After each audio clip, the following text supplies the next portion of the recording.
ನಾನು ಈ ದಿವಸ ಚೆನ್ನ ಮಸಾಲ ಮಾಡ್ತಾ ಇದ್ದೇನೆ. ಈ ಚೆನ್ನ ಮಸಾಲಕ್ಕೆ ರಾತ್ರಿನೇ ನಾನು ಬಿಳಿ ಕಡಲೆಕಾಳು ಹಾಗೂ ಕೆಂಪು ಕಡಲೆಕಾಳನ್ನು ನೆನೆಸಿಟ್ಕೊಂಡಿದ್ದೇನೆ. ಅದ್ರ ಜೊತೆಗೆ ಕಾಯಿ ತುರ್ಕೊಂಡಿದ್ದೇನೆ. ಈಗ ಇದು ಮಿಕ್ಸಿಗೆ ಹಾಕಲಿಕ್ಕೆ ತುರಿದಂಥ ಕಾಯಿ ಹಾಕ್ತಾ ಇದ್ದೇನೆ. ಇದಕ್ಕೆ ಬೆಳ್ಳುಳ್ಳಿ, ಶುಂಠಿ, ಕೊತ್ತಂಬರಿ ಸೊಪ್ಪು, ಹಸಿ ಈರುಳ್ಳಿ, ಹಾಗೆ ಒಂದು ಅರ್ಧ ಕಟ್ ಮಾಡಿದಂತಹ ಟೊಮೆಟೊ ಹಾಕ್ಕೊಳ್ತಾ ಇದ್ದೇನೆ. ಈಗ ಇದನ್ನು ನಾನು ನುಣ್ಣಗೆ ರುಬ್ಬಿಕೊಂಡು ತರ್ತೇನೆ. ಈಗ ಸ್ವಲ್ಪ ಎಣ್ಣೆ ಹಾಕ್ತೀನಿ.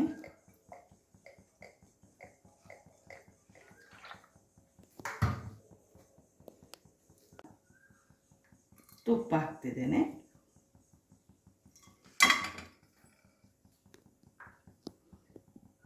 ಈಗ ಇದೇ ಎಣ್ಣೆ ಸ್ವಲ್ಪ ತುಪ್ಪ ಸರಿ ಕಾಯಬೇಕು.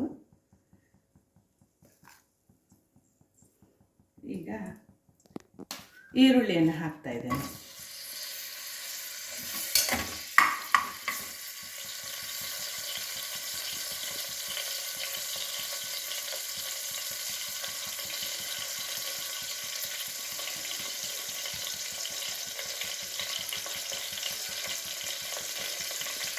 ಈರುಳ್ಳಿಯನ್ನು ಸರಿ ಫ್ರೈ ಮಾಡ್ಕೊಳ್ಬೇಕು.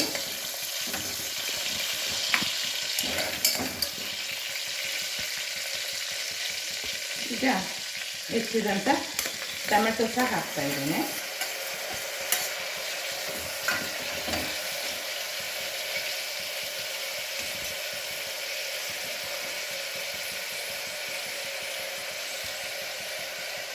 ದಪ್ಪ ಉಪ್ಪು ಹಾಕ್ತಾ ಇದ್ದೇನೆ. ಈ ಉಪ್ಪು ಹಾಕೋದ್ರಿಂದ ಟೊಮೆಟೊ ಬೇಗ ಬೇಯುತ್ತದೆ.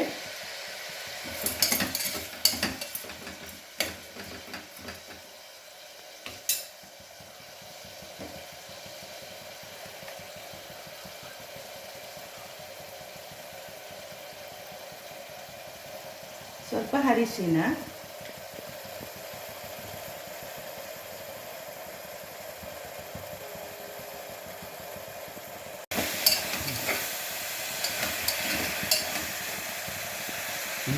ಈರುಳ್ಳಿ ಟೊಮೆಟೊ ಸರಿಯಾಗಿ ಎಲ್ಲ ಎಣ್ಣೆ ತುಪ್ಪದಲ್ಲಿ ಅದು ಫ್ರೈ ಆಗಿದೆ. ಈಗ ನಾನು ಸ್ವಲ್ಪ ದೊಣ್ಣೆ ಮೆಣಸು ಕಟ್ ಮಾಡ್ಕೊಂಡಿದ್ದಲ್ಲ ಆ ದೊಣ್ಣೆ ಮೆಣಸು ಹಾಕ್ತಾ ಇದ್ದೇನೆ. ಹಾಗೆ ಕಡಲೆಕಾಳನ್ನೆಲ್ಲ ಹಾಕ್ತೇನೆ.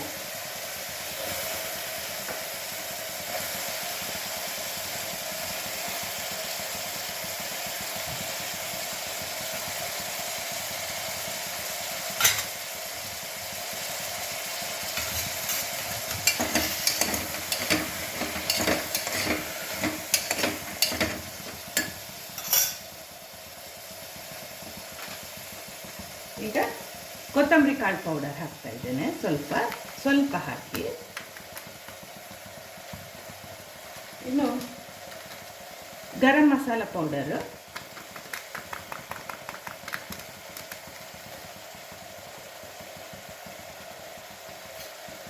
ಹಾಗೆ ಹಚ್ಚ ಖಾರದ ಪುಡಿ,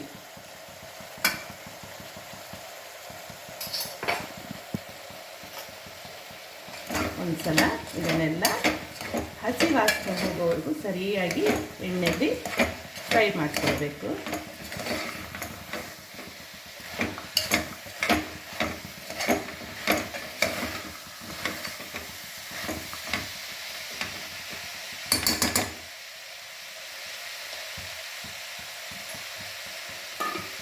ಈಗ ರುಬ್ಬಿಕೊಂಡಿದ್ದಂತಹ ಮಸಾಲ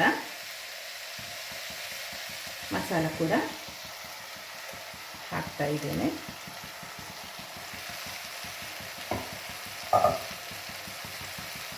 ಇದು ಕೂಡ ಸರಿ ಹಸಿ ವಾಸನೆ ಹೋಗೋವರೆಗೂ ಫ್ರೈ ಮಾಡಬೇಕು.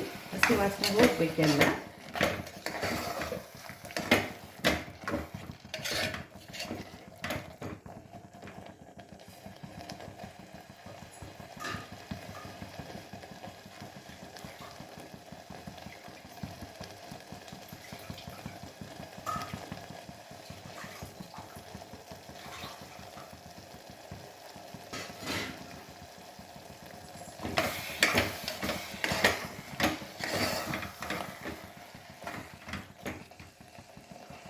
ಈಗ ಬೇಯಿಸಲಿಕ್ಕೆ ಬೇಕಾದಷ್ಟು ನೀರನ್ನು ಹಾಕ್ತಾ ಇದ್ದೇನೆ.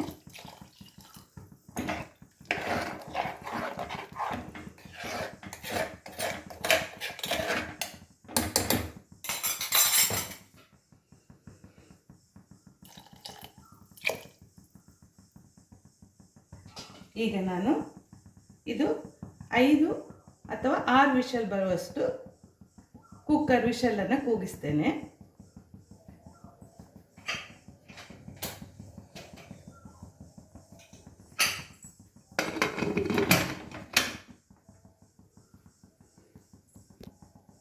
ಈಗ ಬೆಂದಂತಹ ಚೆನ್ನ ಮಸಾಲ ತಿನ್ನಲು ರೆಡಿಯಾಗಿದೆ.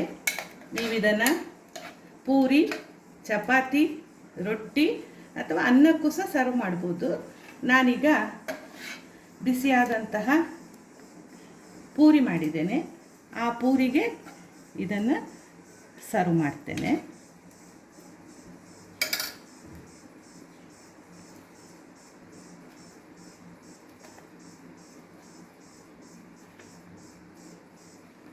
ಬಿಸಿ ಪೂರಿ ಹಾಗೂ ಚೆನ್ನ ಮಸಾಲ ತಿನ್ನಲು ತಯಾರಾಗಿದೆ.